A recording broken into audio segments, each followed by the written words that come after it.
Are we? Yeah, we're good. Okay, Erev Tov. I think we'll just get the door. Maybe somebody will still come in. Firstly, thank everybody for coming out. I mean, this is 2 nights running, so that for a lot of us, so that's pretty impressive, especially in this heat. And as we move on through the Book of Shoftim, well, there's a housekeeping thing to talk about, which is the next shiur. Some of the programs that go on hiatus, they go on a bit of vacation during August. So I'm wondering whether we should talk about Elul. In other words, this will be the last year now. 2 weeks of Tisha B'Av. And 2 weeks Tisha B'Av, so we're not going to learn in 2 weeks. 4 weeks is the end of August, so let's look maybe more, because after that it's Chodesh Elul. So let's talk about, we'll put out the notice about Chodesh Elul. I think that's the way to go. So August, and it's first Tuesday after Labor Day. After Labor Day. For those of us who used to run their lives around Labor Day, gosh, that's unbelievable. What I want to do this evening, Yiftach remains an enigma. I'm not going to, what's the expression in English? Flog a dead horse, as they say. The ups and downs. I mean, he was a judge for 6 years, and what I mentioned last week is just very briefly at the beginning of chapter 12 that the Yiftach, remember, came from Manasseh, and if I remember rightly, and the tribe of Ephraim got very upset, and they said, Yiftach, you didn't call us, right? And some of the rabbis suggest that this is actually a discussion they had before the war with Ammon that we read about last week. And Yiftach says, I tried, and you didn't want to know. So this was not good enough for Ephraim, and Ephraim starts a civil war. This is why I'm not very keen on overdoing this, because the portents for Jew against Jew is really scary. The Book of Shoftim, one day we'll get to the Pelegesh Begivah, and that's where it really explodes. But at this point, shockingly, they just throw a number out. 42,000 people were killed in this battle with Ephraim. 42,000. And again, I'm just summarizing the chapter because I really want to get on to Shimshon this evening. But basically, there's this, as I mentioned last time, there's this very strange determination. How do they find out who's from Ephraim? And apparently they had a speech impediment. They couldn't do their shins. They could do a sin. Okay, a bit like the good Lithuanians that one remembers from the old days. And therefore, as soon as they heard a person of Ephraim doing, instead of saying shibolet, right? So if he went to the local bakery, he'd be going to the sibolet.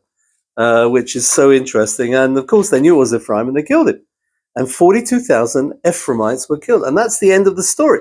It basically says after that, Yiftach carried on for 6 years, and that was it. So the legacy of Yiftach is not great. Let's put it that way.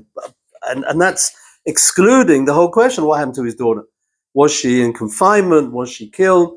Ramban says that he killed her and in fact, it's brought in the Midrash that he killed her. There's stuff going on here which is so off the charts. And even after Yiftach, you've got a whole bunch of Shoftim that we don't know much about. If's son, according to tradition, the next Shofet, according to tradition, is Boaz, right? But what we're told here, he has 30 sons and 30 daughters. Okay, so he kept Miskavladach or whatever hospital busy, and that's it. His wives and who knows how many concubines and all the rest of it. Judged for 7 years, and then he dies, and along comes Elon as Zvuluni, and he's for 10 years, and he dies, and it just goes one after the other, and it doesn't really say very much except their name and what they're famous for, which is usually big families. That's it. Very, very strange presentation, but what is interesting is that the time period now of peace goes on for quite some time, right? You've got judges, you've got leaders, and there's periods of peace when you're having these judges. I didn't add up all the numbers at the end of chapter 12, but it's quite a significant period of time.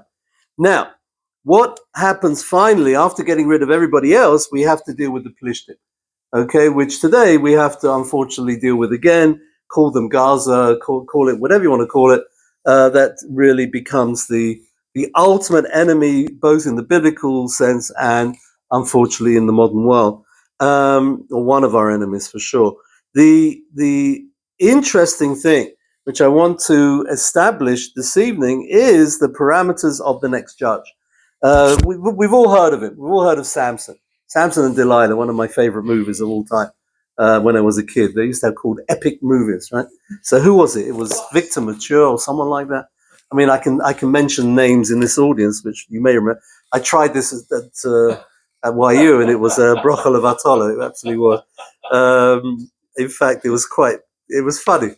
You know, one of the girls came in one day wearing a Beatles T-shirt or whatever it was, and I had to inform her that I went to a Beatles concert, and she thought I'd actually come from a different planet. She just couldn't believe that I'd actually, number one, I owned up to it, and number two, I actually was there. My mother took me when I was 10 years old. Go figure that. So it's just funny. It's just one of those things. You do sometimes feel a little bit disconnected. So this evening we're going to give a little bit of background, a bit of what they call in Hebrew Reka, a bit of Reka to Shimshon. Before we start learning Shimshon, there's a handout. I don't know whether they got printed. They probably didn't. I did send it to you. Okay. I'll read it out because it's straightforward. What I want to do before we even get to this is to talk about Shimshon in the 20th century. The concept of Shimshon and what he represents is a total sea change in everything to do with Shoftim. Till Shimshon comes along, basically we have a leader, usually a military leader, and they have wars and they win. And unfortunately, there's always a little bit of a fallout after the battle is won, with Yiftach and all the rest of Gidon. He leaves the ephod. What was going on there? I mean, even after we've learned it, it's very difficult to understand. And that's the model, all the way beginning with Othniel, right at the beginning with his battles.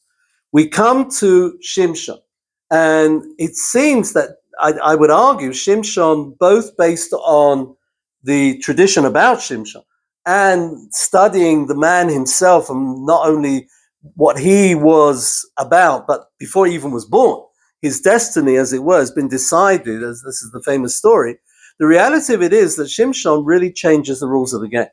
Shimshon decides that there's got to be a way of moving the enemy away from Israel. I say these words and, as always, it gives you a little bit of the chills because nothing has changed. We've got to move the enemy away. This case is Plishtim coming in from the south. They come up towards Beit Shemesh. Beit Shemesh is on their run. Okay, today we've got Ashdod and we've got Ashkelon, but once upon a time, those were towns of the Plishtim. So it's just kind of interesting to sort of thinking about that from the biblical sense. And what happens with Shimshon, as I said, in the 20th century, I always start off with the story of Eli Cohen. Now, many of you know this story, and some of you may not, but it's a famous, famous story of the Israeli spy. Eli Cohen was a spy who, in the 50s, I think already, he came from Syria. And what happened to him was that he was signed up by, I don't know, the Secret Service or whatever it was, Shabak or what it was in those days, the Mossad. And he was given the task of infiltrating the Syrian government, right? And it really is an amazing story. If you want to see it online, the BBC did a presentation. I think now there's a movie. Sacha Baron Cohen did something. His stuff is usually crazy, but in this case, he was quite serious, and it's an interesting presentation. And what the story of Eli Cohen is that he got into Syrian government in a big way. He was accepted by the Syrians to the point where he was at the highest level of government there. And he found out information which he conveyed back to Israel. He had the very old-fashioned, I mean, today it looks so ancient, the Morse code, that machine that you would send by Morse code. And he started sending messages back to Israel. The fact is, Eli Cohen, it's attributed to Eli Cohen, the fact that the 6-Day War was 6 days. Because without Eli Cohen, the 6-Day War would have been a lot longer, especially in the north, in occupied Golan, as we keep getting reminded by people this week. I've forgotten about that, but they obviously haven't forgotten about it. But the reality of Eli Cohen was that he became, I would call him a one-man army. And in 65, when he was already maybe overdoing the information, because they started picking up the Syrian their people started realizing that there was someone giving away all of the troop placements, because he sent back information about where all the places are, where the tanks are, where the soldiers, everything, all the information that Israel had. And in 67, they went in and that they could pinpoint where they had to go, and the war was over very quickly. Due to him, he saved probably thousands of lives or hundreds of lives. Who knows? It's unbelievable. He told the Syrians to plant eucalyptus trees around all their bases. Right. Yeah. So you could identify from there. And you could, and he was an unbelievable man.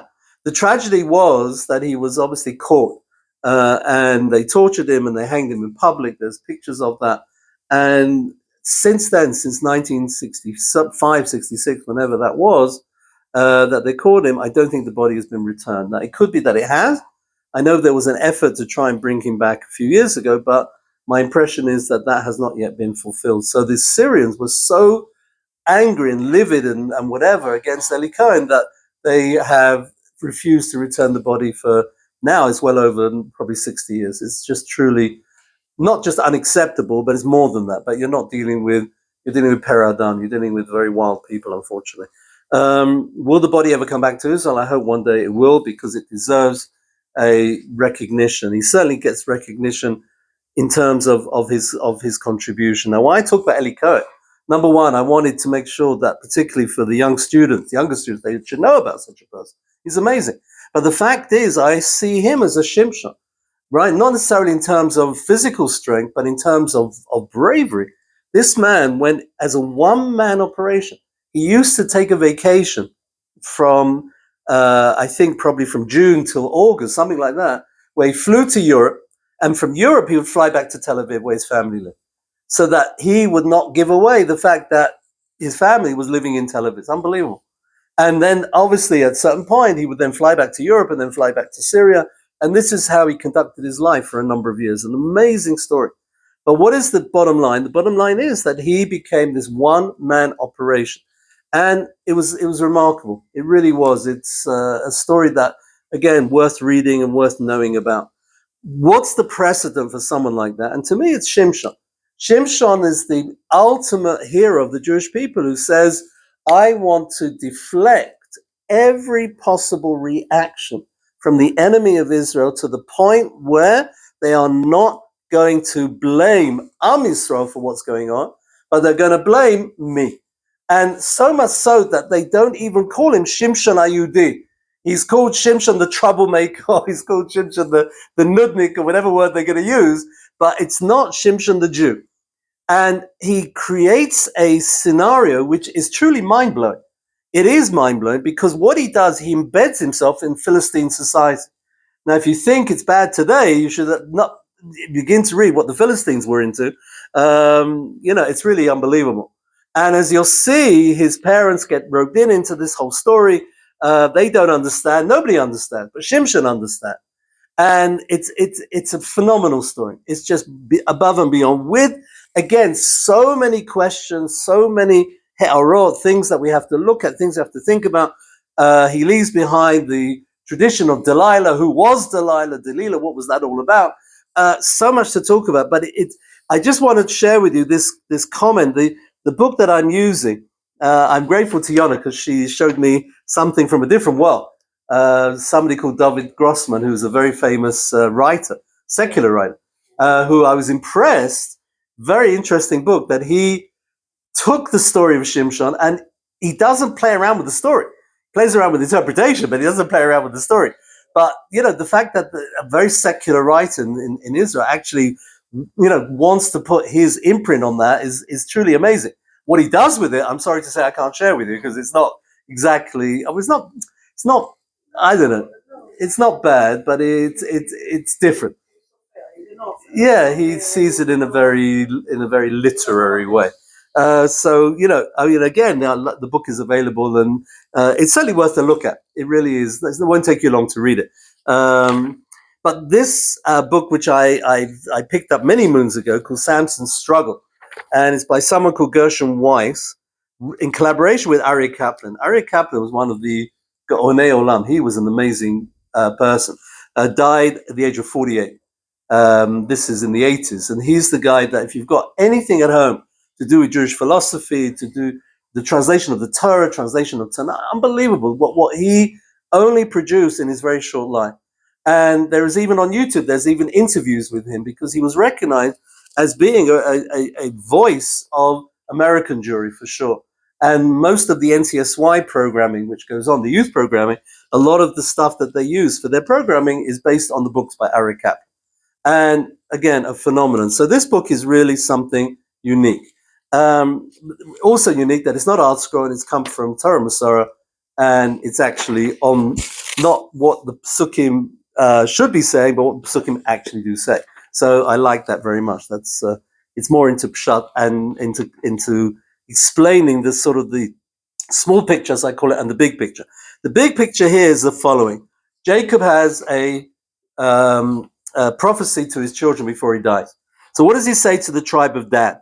He says, Dan will avenge his people like one of the tribes of Israel. Dan will be like a snake on the road, right? Nachash, and a viper on the path, shvifot. Two different types of snakes, who bites the horse's heel and the rider falls backwards. For your salvation, Lishuatcha kiviti Hashem, and he ends the bracha and the nevuah to the tribe of Dan with a statement about the salvation of God. And everybody is asking, wait a minute, why is Yaakov all of a sudden worried about salvation? He gives them a bracha, he gives them a blessing that Dan's going to succeed. All right, he may have to behave like a snake, and that's part of what Shimshon is going to be doing. The reality of it is, what's the salvation comment at the end?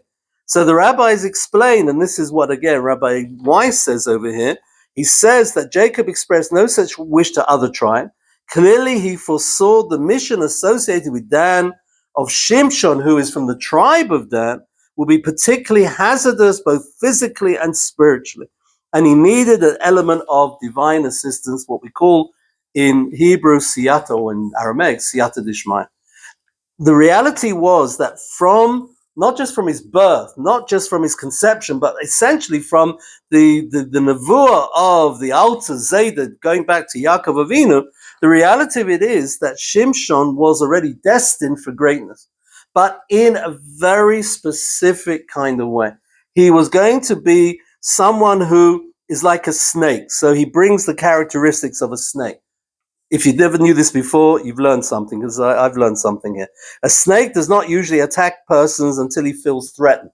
Okay, I'm glad to know that. A snake does not derive any pleasure from killing the victim. Its poisonous fangs are only used as defensive weapon.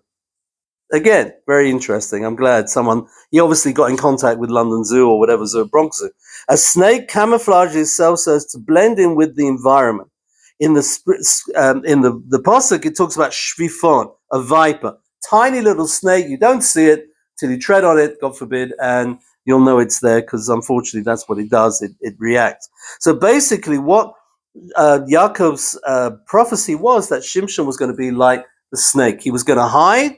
He was going to be not necessarily aggressive, right? What he was going to be a reaction in situations, or he was going to create situations which would take the pressure off the Jewish people. And it's fascinating the way he does it. I mean, this is really, really unbelievable.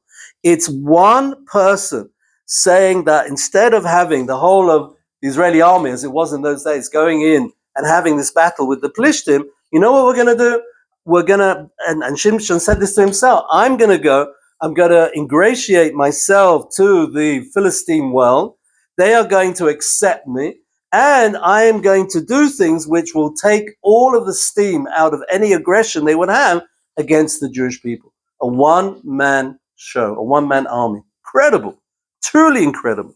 The thing about the snake also is this thing of camouflage, right? Shimshon camouflages himself amongst the Philistines. It's quite extraordinary. So all of this is by way of introduction to the story of Shimshon. Shimshon is predicted in the prophecy of Yaakov.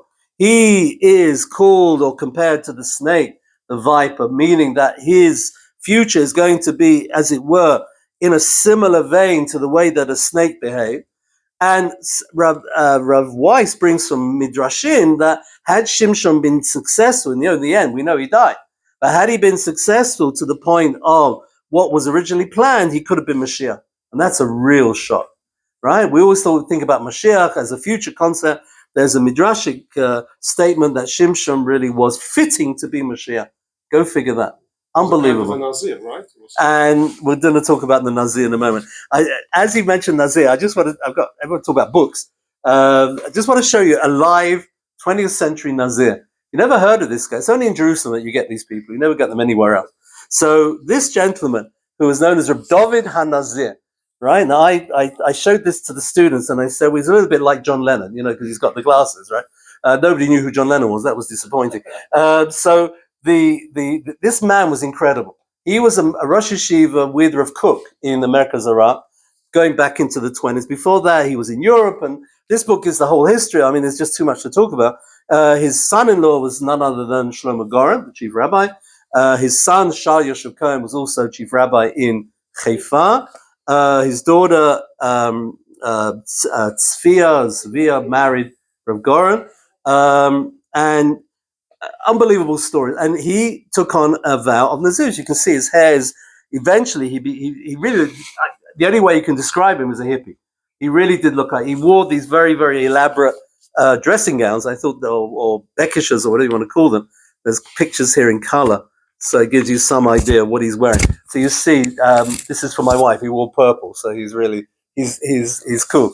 But very interesting person. Again, different generation, a different world. Absolutely a different world. Did you know him? Did you ever meet him? Yeah? Wow. Unbelievable. The Nazir, again, somebody who was around, he died in 1970, so he saw the pictures of him at the Kotel, a really extraordinary individual. So when we're talking about Nazir, we're not talking about something which is totally out of our reach, but of course, the problem is today, when you become one, you can't get out of it. It's the ultimate catch-22. You're never going to stop being a Nazir once you've taken on to be a Nazir. Why he became a Nazir is a question mark. Why he took on that particular vow is not clear. I'm not sure, but his whole life he never touched wine, and he was pretty reclusive. That's my impression when I read the stories of him. As I said, in Yerushalayim, we had to go to Rav Sheinberg. Sheinberg was a very famous rabbi from New York. Came to Yerushalayim, and for reasons which, again, I really don't know, there are different shmuot about it, but he basically used to wear lots of talitot, 18 talitot, 18 pairs of tzitzis. And he sat with tefillin all day. And I'm not making this up because I took Machlawid one day to see him, and we actually sat in front of him. It was an unbelievable thing. And we had an issue that he helped us out. And really very, very unique. Only in Jerusalem. I mean, where are you going to see anyone like that anywhere else in the world? It's just not going to happen. Reb Nebenzahl today, the Rav Yerushalayim, also sits with tefillin all day. I mean, these are amazing, amazing people. So with all of this intro, right, all the shmooze that I've tried to sort of incorporate here, we'll have a look at chapter 13, Perek Yud Gimel, and begin to see the really early days of Shimshon. Shimshon is what we would say today, destined for something, for glory, we hope. And this is a very unbelievable story. The parents of Shimshon, I think, when you hear the overtones of what we're going to say, remind you almost of the story of Avram and Sarah. It really has got to that level of commitment and holiness, but in a different circumstance, but it comes with that kind of background. Listen to this. Chapter 13. So unfortunately, the Jews are back to their old ways, and they're not behaving. This is the worst servitude, 40 years. The Philistines controlled for 40 years. This, in fact, 40 years goes right beyond the Shimshon days, and it goes into the days even of Eli and Shmuel, the beginning of Sefer Shmuel, Mitzvah Hashem for future. So listen to this. Vayhi eshecha mitzara mishpachat hatani u'shmo mano. There was a man from Tzara. If you go to IKEA in Beit Shemesh, Tzara, am I right? Tzara, it's just around the corner there. Yeah. IKEA is Eshtaol, and then Tzara and Eshtaol. It's just it's Route 38. If you like Route 38, if you know that road which seems to go on forever and ever, then these are the places where it's all happening. So it's always, it's good for bringing the connection. So next time you go to IKEA, you'll think about Shimshon. All right, and what does it say about him? This guy, we know his name. This man, Manoach, Ishto Akara, right? And the woman is barren. Lo Yolada, she has not given birth. right? And obviously, there seems to be the suggestion is that maybe it's more of her than him. Very difficult. Obviously, there is a tense relationship going on here. This is what David Grossman talks about, the relationship between the husband and wife here, and it's to be noted. But look what happens. And this is really, when you're teaching girls, this is great. So the angel comes, but he appears to the woman, not to the husband, not to Manoah. Right? The men in many of these stories seem to be quite, although they're mentioned by name, they're very passive. Right? I think of Elisha with the child, bringing the child back to life, and it's all about the Isha Shunamit. She has a husband, but as soon as the kid is not well, take him to the mother. He doesn't even want to get involved, the husband there. So these guys seem to be, they're busy with their chaklaut, they're doing their agriculture, whatever they're doing. And again, not frontline in this story, but she is frontline. Do we know her name? Midrashically, her name is Tzlel Poni. I'm so glad the Israelis haven't found that out yet, because imagine going through school with a name like that. Tzlel Poni. Tzlel means in the shadow. Poni means to turn towards the shadow. Something to do with facing the holiness of God. Something. It's got a sort of a very deep religious connotation. So this woman was a very spiritual lady. And what happens? The angel comes to her, and she doesn't know. She sees in the form of a man.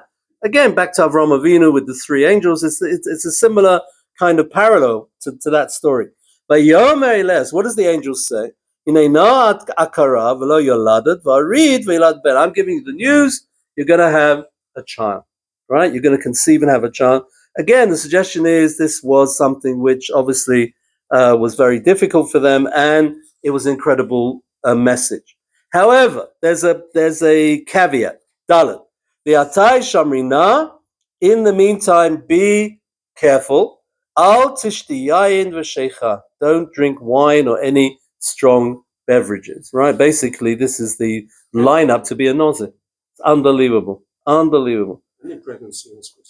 right. Nowadays, we would find this advice pretty sensible.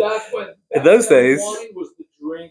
There was no Coca-Cola. There was no distilled that's water. What you had. You drank wine because it was the only way. It was that or drink muddy garbage water and get yourself sick. Yeah, wine was the healthy beverage. So wine was definitely, and there's all discussions about dilution of wine. The Gemara talks a lot about that because they had to dilute it because it was so strong. It would knock your socks off, the wine in those days.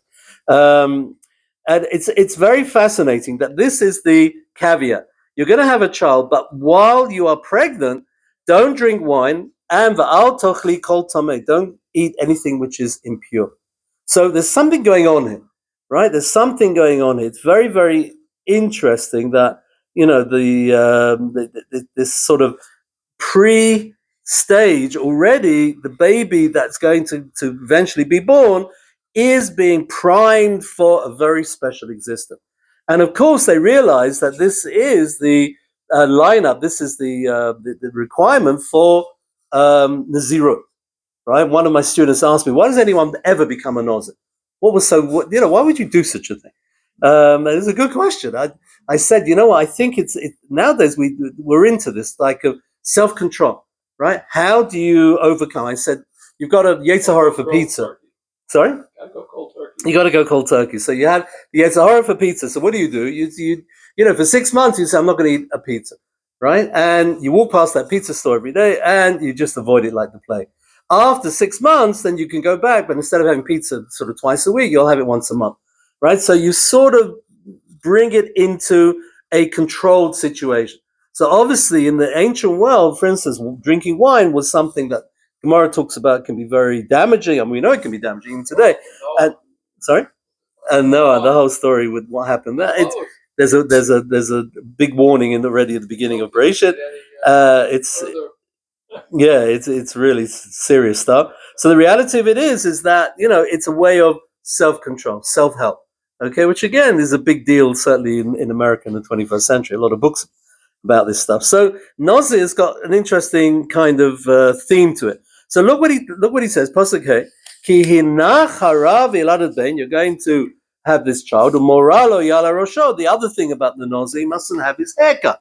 Right. So again, that's why I showed you the picture of David HaKohen. Never cut his hair. So the guy was really unbelievable. Below yala rosho, he doesn't have any razor. upon his head. Ki Nazir Elohim yiyeh hana min habatan. This is from birth. Now, I'm just going to mention in parentheses, when we do Hatarat Nadarim on Erev Rosh Hashanah, we annul the vows. It says that in parentheses, in brackets, in the art scroll Siddur, all the vows should be annulled, chutz min Nazirot Shimshon, except the vow of Shimshon. Afilu, some say afilu.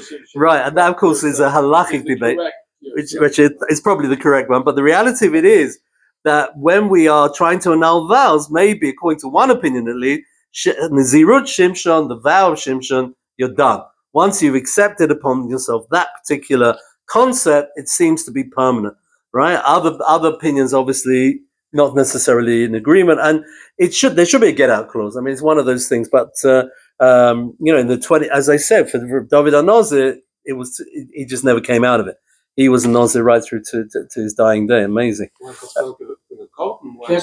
Yeah, you can't do a korban, and then never be retired yourself. Yeah. I mean, how we stay away from tumah, and the whole concept of tumah today, I just don't know. Also interesting that how did he make kiddush every week? What did he use? A bit of a problem. Havdalah. Hear somebody else make it. Yeah, so it would always be somebody else, and if necessary, you could do it on the chalot Friday night, and Shabbos you would do it on bromfan, on shecha, do it on whiskey or whatever. There's always an alternative, but 4 cups of wine on Pesach, I suspect, was a little bit of a challenge for him. And I don't know what he did. I mean, I've read this book a little bit, but I haven't gone through it properly. Just got it quite recently. So it's just interesting how you be a Nazir in the 20th century, 21st century, probably not to be tried at home. All right, so this is the promise, and not only that, the end of verse 5, he is destined to save the Jews. So the mother knows this; she hears it. Yachel. Yachel. He's going to begin the fight. To begin against Plishtim. Not going to be. He's already hinting that it's not going to be. He's not going to win the war. He's not going to win the war. Correct. But he'll start the war, but he's not going to finish it successfully. Correct. He's not going to be there at the end. Well, he would. It's tragic at the end with Shimshon. All right, we'll go on. Pasuk Vav. But Isha with a yud. So she goes to her husband. She says, "Leimor Isha Lukim ba'ilai." I've seen a man of God, right? Of course, the husband. Why didn't he come and see me? Umarei malach Elokim naramod. He was frightening, awesome. Below she'iltil emi zehu v'shmo lo yigidli. He didn't tell me his name. Basically, as far as she was concerned, she doesn't realize yet that it was an angel, but it was certainly a holy man. So she tells her husband, "Vayomeli," and she then says what he said. Hina charav yilad ben. You're going to have a child. V'atal tishti yayin v'sheich, and all the instructions. Al tochli kol tuma. Don't eat anything tummy. Kinazer lukim yaranam in a better ad yom moto. Now, interestingly, she doesn't tell him about the cutting of the hair. Right? She leaves out a certain amount of detail, which again is very challenging. And the Mefarshim are a bit perplexed why she didn't give. There seems, as I said, there's a tension between the husband and the wife. She doesn't want to say to him, not only did the angel come to me, but he told me the whole 9 yards, everything that I needed to know. She keeps back certain information from her husband, and she doesn't tell him the whole story. Again, feeling maybe that there is a kind of pressure that, he will be even more upset. If she shares with him even more details, he'll be more upset that he didn't get the message in the first place. Did he deserve to get the message in the first place? That's something which you have to make up your mind. She changes. The Malach never said that you're Muslim. Yeah. She says she adds it. Yeah, correct. So there's definitely something going on here in terms of the conveying the messages, either holding back or sometimes, in this case, adding a little bit at the end of that verse. Very interesting. The message the Malach is giving her. One is what she has to do during the pregnancy. Right. 2, how they have to raise the kid. And then have to raise the kid. She only tells in terms of the kid, because she tells him, I'm not supposed to drink wine. Correct. And Nazir Elokim Yanar, and she says, okay, I hope you know the laws of Nazir, because that's, although, according to some of the Parshanim, his Nazir was different than others in terms of certain aspects. There's a whole machloket. There's a big machloket. Shimshon is a special type. It is a very special type. I'm saying in terms of what was, the Malach mentions wine and he mentions cutting hair. Correct. He doesn't mention the third no for a Nazir, which is becoming Mitame Lamed. Mitame Lamed. And that's there's a whole machlok, and that's the whole thing with Shimshon, because he couldn't, because he's got to kill people. He's going to be killing a lot of people. Yeah, so by definition, he won't be able to stay away from ritual purity. Right. Correct. Okay. What does he mention not to eat tumor? What kind of tumor are we talking about? Shrotzim, I don't know. No, when he's out but anything that's any food can become tameh. Food that would become tameh. Can become tameh. Yeah. Are we allowed to eat it normally? You know, no person can eat chulin. Yeah, chulin. You can eat chulin, but if you're eating. There were people who were makpid not to, but. That's like the chumrah. Yeah, really. Don't tell the OU, for goodness sake. Pasachet. I just heard OU that somebody on the OU was doubtful whether you could eat at Chabad in any place around the world. Somebody put out that message from the OU. Can you imagine? Every shaliach, everybody traveling anywhere in the world cannot eat at Chabad. But in principle, they're right. In principle, because there's no hashgacha. Yeah, they give their own hashgacha. But everybody eats at Chabad. Yeah. You know, you go to India. Where else are you going to eat? For goodness sake, where are you going to get a sandwich? Anyway, I just heard this week, and I was pretty mortified. But anyway, Rav Shechter does apparently eat at Chabad, so the posek eats at Chabad. But that's the OU for another time. We'll talk about that another time. Pasachet. So Manoach gets in on the act, and he prays to God. Be Adonai, oh Hashem, Ish Elokim, Asher Shalachta, Yovana Od Elena. I want to see the guy that you send him another time. Be Yoreinu, and he is to guide us. Manas Elenar Yulad. When the child is born, what do we have to do? In other words, Manoach is he convinced that his wife is telling him all the details? Does she know all the details? You know, that there is this sense that he's I'm not saying directly, but indirectly, he sort of doesn't quite trust her presentation of the situation. As I said, there is this tension. This is what I mentioned before. This book of Grossman, he talks about that a lot. The tension between the husband and the wife, and there is something going on here. It might be a fantasy, because she wants so much child that she might have dreamt it. She might have dreamt it, yeah. Or the secular suggestion is that she might have made the story up, and even worse, right? If you look at the secular point of view, you really get you can play around here. But the trouble is that it's not mashma, certainly not in Chazal, right? Again, the problem with reading secular literature on Bible is that they generally tend to bring the standard right down as opposed to bringing us up. They bring everything. That's a whole discussion for another time. Got a whole lecture on that. Anyway, Pasuk 10. I want to finish the chapter. Vayishma, how we do? Another few minutes. Vayishma Elokim b'kol Manoah. So God listened to the voice of Manoah.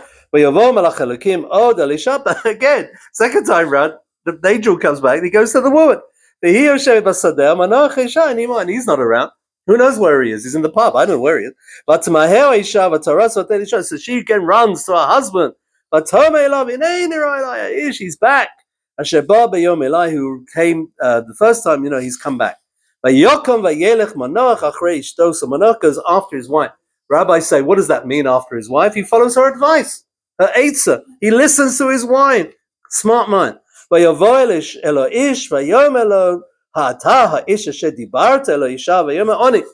the person who spoke to my wife, gave her all this wonderful news? Didn't use the word wonderful news, but he says, did you speak to my wife? And he said, yeah, that's me, on it. So he says, thank you, you gave us a bracha. Now it should come about. But I need to know what to do with the child. He still is not accepting the whole sort of concept of Nazir and what that represents. Fascinating. Go and talk to your wife. Whatever I said to her, she knows and she can repeat it to you. And I'm just going to reinforce it. It's also about what comes out Gefen Hayayin from the vine, Lo Tochal, the Yayin v'Sheicha Al Teish. Don't drink all this stuff. V'Choltum Lo Tochal, Kol Asher Tziviti Tishma, and guard everything that I commanded them. At this point, very Jewish. We've got to eat something, right? Because it's good news, so we have to have a kiddush, a makeshift kiddush.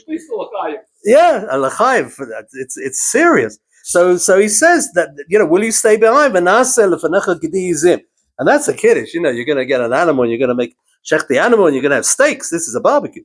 But Malach Hashem El Manoah, so the Malach said no. Im ta'atzreini lo ochal b'lachmecha. Because again, they don't yet understand this is a Malach. They think it's a man. So the Malach says, I can't eat. This again, the parallel with Avraham Avinu is that the angels only ate out of respect for Avraham Avinu. They didn't really eat at that point, but they did because of respecting the host. But in essence, that was not their purpose of being there. And again, a lot of the modern Mefarshim sort of again carry this comparison between the story of Avraham and the story here of Manoach and his wife, which is again interesting. So the angel says no. Im taseh olah Hashem ta'alena, but make a sacrifice because that's a good thing to do. Because even Manoach didn't realize it was an angel. Pasuk Yud Zayin, going to finish the chapter. He wanted to know what's your name, which of course he just had this idea of sort of trying to be, I guess, more connected to the person. But for an angel, this is important because the angel's name reveals the purpose of the angel. Sorry, just 1 second. He said to him, "What's your name?" That we can do you honor. My name is hidden, right? My name is not revealed. He didn't want to reveal it. At this point, I think the penny drops for Manoah, and he begins to realize, I'm not dealing with a man, I'm dealing with something a bit more. Vayikach Manoach Yudtet was finished. And he made this fantastic offering. They stood there, the husband and wife, and whoosh, a fire comes up, and this korban and the man, everything disappears, goes up to Shemayim. It must have been overwhelming. Verse 20, the flame comes up, Shemayim to heaven, goes right up. And the angel disappears into the flame. You need nowadays with computer graphics, you can do all this. And of course, they fall on their face because they realize that they have seen God, and they're very, very God-fearing because they understand from the story of Moshe. When Moshe tried to see the essence of God, he was so the tefillin, right? Famous story. He was in the cave, and God passed by the cave. So they feel that they've been exposed to something which will actually kill them. And Pasuk Chaval, Malach Hashem the angel is gone. At that point, Manoach realized. He understood. Whoosh, the angel went up. It's an angel. But he's worried. We're going to die. We've seen God face to face. And again, this woman is amazing. She's really something else. If God wanted to kill us, we would not have taken this offering from us. Wouldn't have shown us all of this, and would not have given us all this news. In other words, if God has got it in for us, then the whole thing that we just experienced with the news of the birth and everything else, that would never have happened. So basically, he's trying to. The wife is trying to give encouragement to the husband. He brings here in this commentary that he quotes Rabbi Chanan Wasserman. Chanan Wasserman was one of the great Rosh Yeshiva, was killed by the Nazis in 1941, and he said Rabbi Chanan used to comfort the yeshiva when they were, particularly when they were arrested and they knew they were going to die. Before that, when all the troubles began in Lithuania, this is one of his psukim that he shared with the tzibur. Right, that in the end of the day, there's a reason for this. I don't know what the reason is, what Hashem is doing to us. And Rabbi Chanan is a very interesting story about what happened to him. It's very tragic. He was in America in 1930. I think he was in Manchester, England, 1939. And they wanted him to stay, and he refused to stay. He went back, knowing what was going to be. It's quite extraordinary. Finish the chapter of Vatelid, Pasuk Avdallah, Vatelid Bein, Shimshon. What's the name? Shimshon? Lashon Shemesh. This guy is going to be like the sun. Shemesh and Mogain, some say it means also a protection, like a shield. He's the protector of the Jewish people. Vayigdal hana v'ocheu Hashem, and he was blessed by God. V'tocher ruach Hashem lepa'amo. Tocher ruach Hashem says the Targum Shariat ruach gevur. Right, and as I explained, always it wasn't that he went to the gym every day. He had some special connection to God. from this koach hakadusha that was instilled in him from birth, and it started lepa'amo to sort of beat within him. But Machane Dan, around the camp of Dan, which is where they were living, and here we are, Bein Sarah ubein Eshtaol, or as we say nowadays, IKEA, right? Which is exactly where it is. The whole birth of Shimshon, everything about this is just, it's off the charts. It's absolutely off the charts. But the bottom line, as I said before, that Amir Hashem, this is what will continue. There's another couple of chapters. Please read ahead. Fabulous story. I mean, we know these stories, but again, when you read them with an idea, with a marechet, sort of misgeret, like a framework in which to put it, to understand Shimshon's whole purpose is to take away, deflect the pressure against the Jewish people. One question for your summer vacation is, did Shimshon convert his wife? Right? This Plishti that immediately you'll see over here in chapter 14, he sees this Philistine woman, he says to his mother and father, can you arrange the shidduch? And as you can well imagine, being good Jewish parents, they flip out, they go crazy. What are you talking about? Have you got a nice Jewish girl in Bnei Brak? You want to go marry a Plishti in Ashdod? What are you doing? And it's fascinating, absolutely amazing. The next chapter. The first year, this was rules. To say that there was Giyur, I'm very troubled by the whole thing. But the Rambam says there was Giyur. Most of the Mefarshim say that but what sort of Giyur? Did they light Shabbos candles? Really? They really kept kosher? Was it really a real OU, with the Kabbalah? Was it the hydrant, or was it keep Shabbos for a year and breaking it just before the end just of Shabbos? Before? I mean, it's mind blowing. So all that Mitzvah Shem is to look forward to. Wish everybody really a wonderful, hopefully a bit cooler couple of weeks. I hope although it's August, so we know it's not going to be cool. But enjoy the break, and we will announce the next shiur, Bezrat Hashem, to be continued. The best is yet to come. If you haven't learned Pilegesh Begiva, boy, I mean, it may put you off your supper, but I'm sorry about that. I'll warn you in advance. Everybody, have a good evening. Thank you so much.